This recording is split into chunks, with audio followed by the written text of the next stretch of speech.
Hello friends, शाम के 7 बजे होंगे। टहलता हुआ मैं टावर की 7वीं मंजिल पर बने अपने फ्लैट की बालकनी में आया। अचानक एक विचित्र घटना घट गई।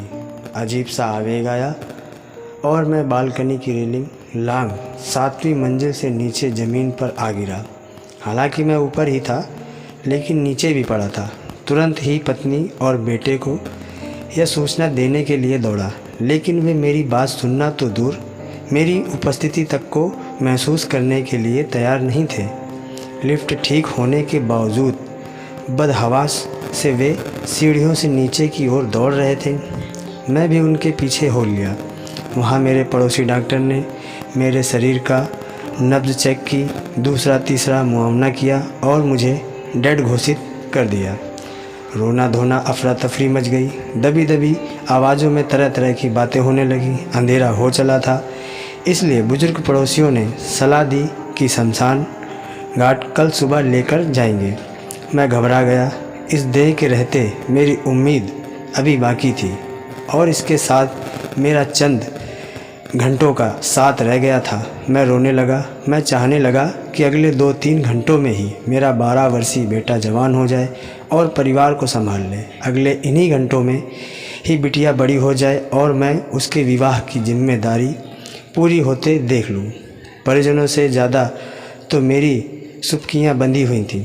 मैंने अपनी संपत्ति का हिसाब लगाया कि यदि 1000 रुपये में एक सांस के हिसाब से भी डील हो जाए तो मुझे मंजूर है। मैंने इस डील की उम्मीद में ऊपर आसमान को देखा, लेकिन वहाँ सब आम दिनों की तरह ही सामान्य था।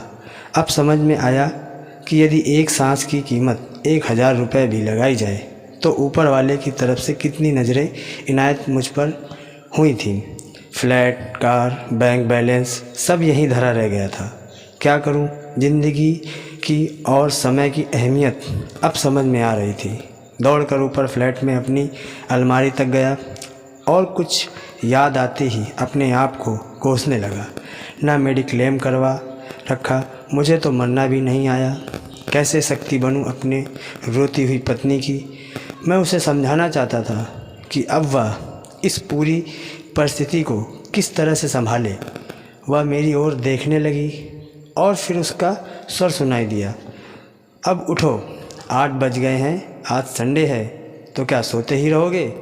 चाय यहाँ मेज़ पर रख दी है।